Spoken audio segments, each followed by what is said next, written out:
Ready to kickstart your next coding adventure and share it with the world? Let's dive into creating a brand new repository on GitHub, making the project accessible and ready for collaboration. First, make sure you're logged into your GitHub account. Once you're on your dashboard, look for the New button, usually located on the left side panel.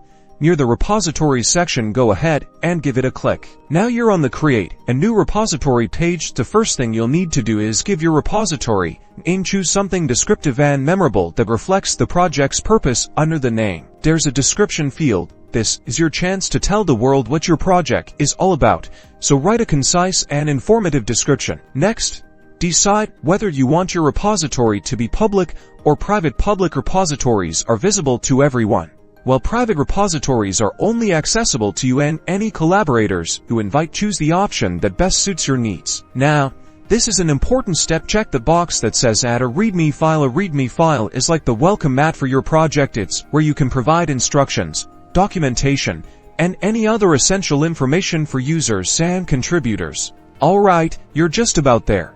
Double-check all the information you've entered, making sure the name, description, and visibility settings are exactly as you want them. Once you're satisfied, click the Create Repository button. Congratulations, you've successfully created a new repository on GitHub. You'll now see your repository's main page, complete with your README file. From here, you can start adding code, inviting collaborators, and building your project.